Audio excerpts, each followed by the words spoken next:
What ho?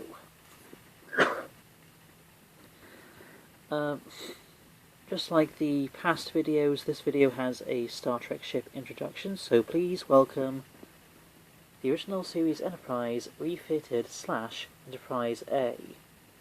This one is, of course, the original series Enterprise refitted.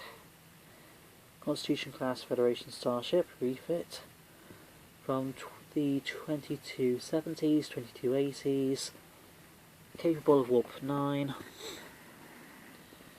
You should know the rest. It's basically just a refitted version of the Constitution class, already introduced, from the 2260s.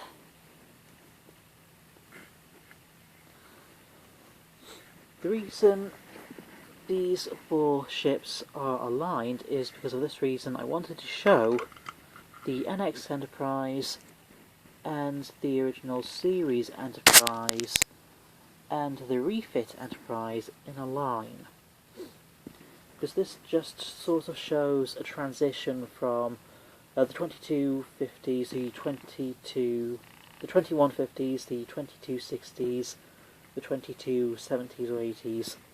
There's also the Miranda, just for comparison, though the sizes might not be all that matched.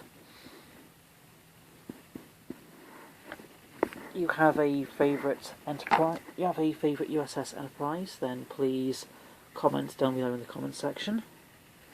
My nose feels a bit stuffed for no reason. Ooh, hope it's not coronavirus.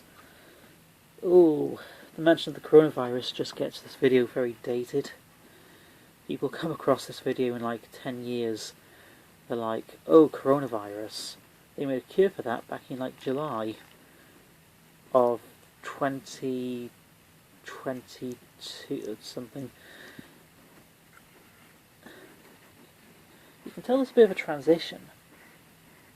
Actually, no, there's basically no transition, apart from a very basic shaping design. Here's the primary subject of this video, and that is, of course, the YouTuber Mr. Lockskin and Gnoggin.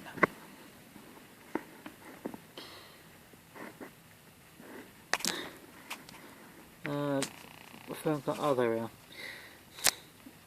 are. As you can tell, the video is... I've already watched the video many days ago, just wanted to delay this video's creation because I was too busy trying to do other things. This video is actually not all that bad for the original 14 minutes. That means for more than 10 minutes, for these 14 minutes, this guy, Lockskin Gnoggin, yeah, they're actually one person as opposed to having two people. The second person is actually this character they created. A very annoying character that is only a little bit correct. And even then, very circumstantial. You might already know Lockskin and Gnoggin. They might have already been mentioned upon this channel. This video talks about how a Pokemon from Pokemon Sword and Shield is the very best designed, for the reason of it being multiple references, multiple multiple versions.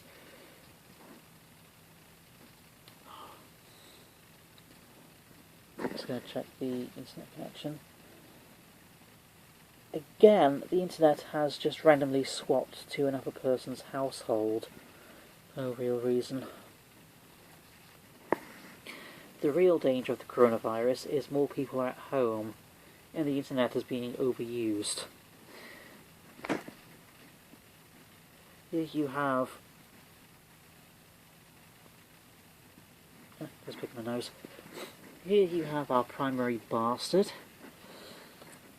They are very annoying for multiple reasons. The guy is an atheist or a skeptic, uses terms like magic as if they were not very realistic, thinks of anything from anything like mythology or religion as being automatically just metaphorical based, as if everything in a myth or metaphor, as if everything in religion or myths or folklores as if those are all just metaphors or something.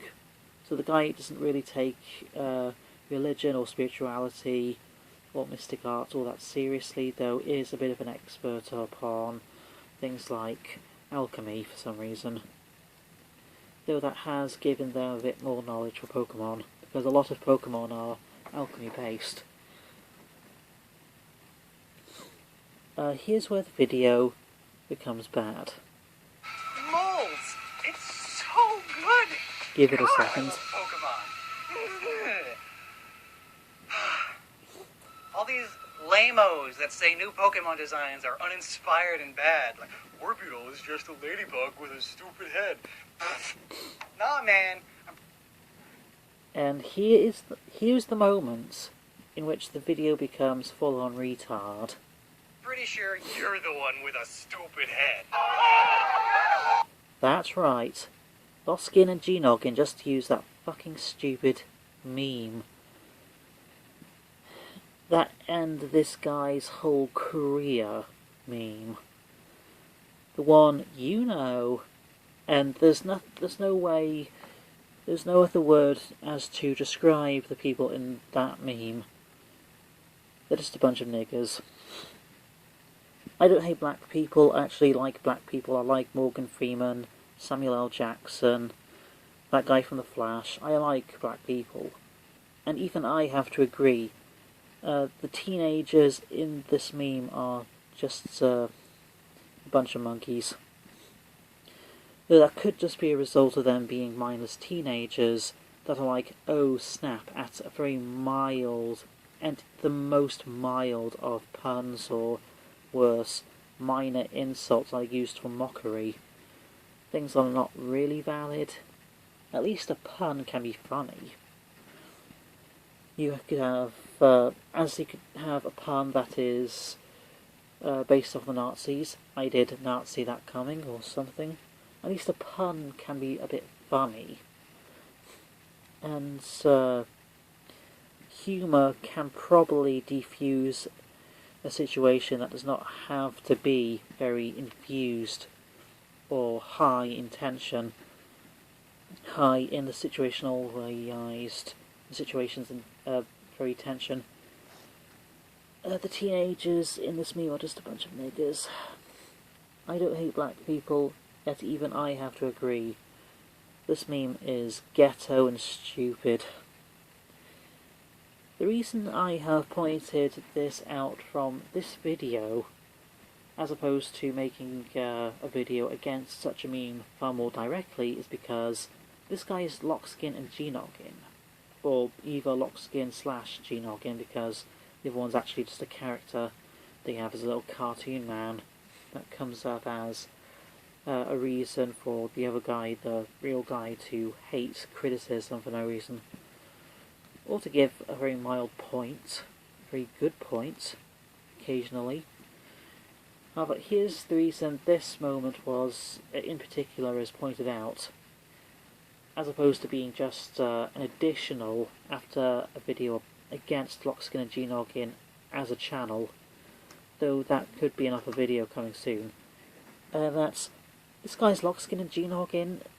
They're not really all that used to using memes, though they've probably said yeet a lot of the time. Though they don't really have a lot of interest in using modern day, or even in this case, very old-fashioned memes. Yeah, this meme and this guy's whole career, that's like from 2014, back from the time of Hooray Bay, the time of the Black Lives Matter movement, the time of there being far more SpongeBob memes. Though the SpongeBob memes have not yet ended. Just like Tom and Jerry, they'll always come back in a new format for no reason. This guy's Lockskin and Gnoggin. So they are using this monkey meme out of nowhere. And maybe it's as a result of the opportunity. No, you're the one with the funny head. and then cut over to the meme just for a second. But you have this big-lipped monkey from the ghetto, and it's just sickening. You don't need this type of bullshit on YouTube. You don't need these monkeys, these black anti-education monkeys in ghettos, making all this bullshit rap that has no real lyrics. Epic rap albums of history, they have lyrics. They have lyrics, references, they actually care about fan base. These people are just making bebop sounds as if that's automatically cool. These monkeys are like rappers but with no real fashion. I'm not a fashion artist, but even I know these guys have no real artistic fashion. This Lockskin and Gnoggin person has used a meme that's not really fitted for any moment of the channel. It's just random. And the meme itself, that will be debunked in a video. There will be a video against such monkeys. This will be for the Memes Debunked series. The Memes Debunked YouTube series. Yes, that will be completed. At least mildly continued. There's the fucking End the Sky's whole career meme. There's multiple SpongeBob memes. There's endless memes that could be debunked, so this will be continued and maybe completed. But probably not completed by the very end of 2020 because there'll be more memes that'll be created. Oh, the video's very long, so please like, favourite, subscribe, share, something. Upon having the opportunity, maybe, just maybe, though, you are a fan of Star Trek, so please tell me down below, which do you think is the most iconic version of the USS Enterprise? The TOS version, the one that is the start of the franchise, the very beginning for many people's childhood, or the refit version, because this was also for people's childhood. This was the USS Enterprise for the films, the first 6 films, mildly underrated, mildly overrated, but a bit of a nostalgic moment or ship for a lot of people's childhood. And this was the time when the Star Trek franchise began to regrow after the time of things like Star Trek FASA. So go to the comment section down below, tell me your most preferred version of the USS Enterprise. Your the one you consider to be the most iconic version. The original version versus the refit version. Here's an additional. Your favourite design. The NX Enterprise, or NX class, versus the USS Reliant, or the Miranda class. Your favourite by design. Yeah, you turn this one upside down. The warp nacelles are like the wings on the helmet of Ares. Ares. The messenger god. Though there is already a ship called the Ares class, please tell me the ship you consider to be the most iconic version